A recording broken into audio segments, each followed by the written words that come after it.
हरतालिका तीज व्रत कथा। एक बार भगवान शिव ने पार्वती जी को उनके पूर्व जन्म का स्मरण कराने के उद्देश्य से इस व्रत के महात्म्य की कथा को कहा था।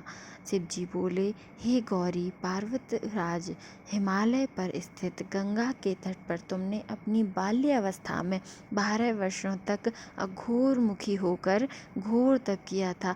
इतनी अवधि तुमने अन्न न खाकर पेड़ों के सूखे पत्ते चबाकर व्यतीत किए। माघ की विकराल शीतलता में तुमने निरंतर जल में प्रवेश करके तप किया। बैसाख की जला देने वाली गर्मी में तुमने पंचाग्नि से शरीर को तपाया। श्रावण की मूसलाधार वर्षा में खुले आसमान के नीचे बिना अन्न जल ग्रहण किए समय व्यतीत किया। तुम्हारे पिता तुम्हारी कष्ट साध्य तपस्या को देख बड़े दुखी होते थे। उन्हें बड़ा कलेश होता था। तब एक दिन तुम्हारी तपस्या तथा पिता के कलेश को देखकर नारद जी तुम्हारे घर पधारे। तुम्हारे पिता ने हृदय से अतिथि सत्कार करके उनके आने का कारण पूछा। नारद जी ने कहा, गिरिराज, मैं भगवान विष्णु के भेजने पर यहाँ उपस्थित हुआ हूँ। आपकी कन्या ने बड़ा कठोर तप किया है। इससे प्रसन्न होकर वे आपकी सुपुत्री से विवाह करना चाहते हैं। इस संदर्भ में आपकी क्या राय है? नारद जी की बात सुनकर गिरिराज गद्द हो उठे। उनके तो जैसे सारे कलेश ही दूर हो गए। प्रसन्न चित्त होकर वे बोले, श्रीमान, यदि स्वयं विष्णु मेरी कन्या का वरण करना चाहते हैं तो भला मुझे क्या आपत्ति हो सकती है? वे तो साक्षात ब्रह्म है। हे महर्षि, यह तो हर पिता की इच्छा होती है कि उसकी पुत्री सुख संपदा से युक्त पति के घर की लक्ष्मी बने। पिता की सार्थकता इसी में है कि पति के घर जाकर उसकी पुत्री पिता के घर से अधिक सुखी रहे। तुम्हारे पिता की स्वीकृति पाकर नारद जी विष्णु के पास गए और उनसे तुम्हारे विवाह के निश्चित होने पर समाचार सुनाया। मगर इस विवाह संबंध की बात जब तुम्हारे कान में पड़ी तो तुम्हारे दुख का ठिकाना ना रहा।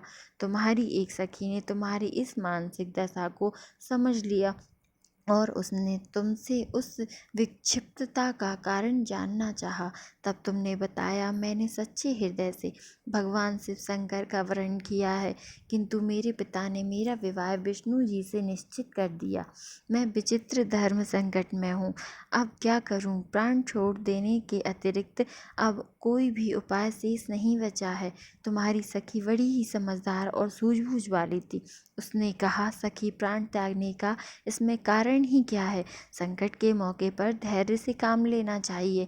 नारी के जीवन की सार्थकता इसी में है कि पति रूप में हृदय से जिसे एक बार स्वीकार कर लिया, जीवन पर्यंत उसी से निर्वाह करें। सच्ची आस्था और एक निष्ठा समक्ष तो ईश्वर को भी संपर्क करना पड़ता है। मैं तुम्हें घनघोर जंगल में ले चलती हूँ, जो साधना स्थल ही भी हो और जहाँ तुम्हारे पिता तुम्हें खोज भी ना पाएं। वहाँ तुम साधना में लीन हो जाना। मुझे विश्वास है कि ईश्वर अवश्य ही तुम्हारी सहायता करेंगे। तुमने ऐसा ही किया। हे पार्वती, तुम्हारे पिता तुम्हें घर पर न पाकर बड़े दुखी तथा चिंतित हुए। वे सोचने लगे कि तुम जाने कहाँ चली गईं। मैं विष्णु जी से उसका विवाह करने का प्रण कर चुका हूँ। यदि भगवान विष्णु बारात लेकर आ गए और कन्या घर पर न हुई तो बड़ा अपमान होगा। मैं तो कहीं मुंह दिखाने योग्य भी नहीं रहूँगा। यही सब सोचकर गिरिराज ने जोर शोर से तुम्हारी खोज शुरू कर दी। इधर उधर पार्वती तुम्हें खोजने पर भी जब सखी द्वारा सात नदी के तट पर एक गुफा में मेरी आराधना में लीन थी। भाद्रपद शुक्ल तृतीया को हस्त नक्षत्र था। उस दिन तुमने रीत के शिवलिंग का निर्माण करके व्रत किया। रात भर मेरी स्तुति के गीत गाकर जागी। तुम्हारी इस कष्ट साध्य तपस्या के प्रभाव से मेरा आसन डोलने लगा। मेरी समाधि टूट गई। मैं तुरंत तुम्हारे समक्ष जा पहुंचा और तुम्हारी तपस्या से प्रसन्न होकर तुमसे वर मांगने के लिए कहा। तपस्या के फलस्वरूप तुमने मुझे अपने समक्ष पाकर तुमने कहा, मैं हृदय से आपको पति के रूप में वरण कर चुकी हूँ। यदि आप सचमुच मेरी तपस्या से प्रसन्न होकर आप यहाँ पधारे हैं तो मुझे अपनी अर्धांगिनी के रूप में स्वीकार कर लीजिए। तब मैं तथास्तु कहकर कैलाश पर्वत लौट आया। प्रातः होते ही तुमने पूजा की समस्त सामग्री को नदी में प्रवाहित करके अपनी सहेली सहित व्रत का पारणा किया। उसी समय अपने मित्र बंधु पर दरबारियों सहित गिरिराज तुम्हें खोजते खोजते वहां आ पहुँचे और तुम्हारी इस कष्टसाध्य तपस्या का कारण तथा उद्देश्य पूछा। उस समय तुम्हारी दशा को देखकर गिरिराज अत्यंत दुखी हुए और पीड़ा के कारण उनकी आंखों में आंसू उमड़ गए थे। तुमने उनके आंसू पोंछते हुए विनम्र स्वयं में कहा, पिताजी, मैंने अपने जीवन का अधिकांश समय कठोर तपस्या में बिताया है। मेरी इस तपस्या का उद्देश्य केवल यह नहीं था कि मैं महादेव को पति के रूप में पाना चाहती थी।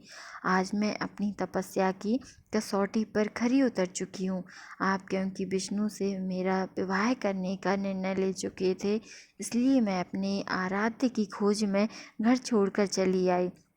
अब मैं आपके साथ इसी शर्त पर घर जाऊंगी कि आप मेरा विवाह विष्णु जी से ना करके महादेव जी से करेंगे। गिरिराज मान गए और तुम्हें घर ले गए। कुछ समय के पश्चात स्त्रोतक्त विधि विधान पूर्वक उन्होंने हम दोनों का विवाह सूत्र में बांध दिया। हे पार्वती, भाद्रपद की शुक्ल तृतीया को अपने मेरी आराधना करके जो व्रत किया था, उसी के फलस्वरूप मेरा तुमसे विवाह हो सका। इसका महत्व यह है कि मैं इस व्रत को करने वाली कुंवारियों को मनोवांछित फल देता हूँ। इसलिए सौभाग्य की इच्छा करने वाली प्रत्येक युवती को यह व्रत पूरी एकनिष्ठा तथा आस्था से करना चाहिए।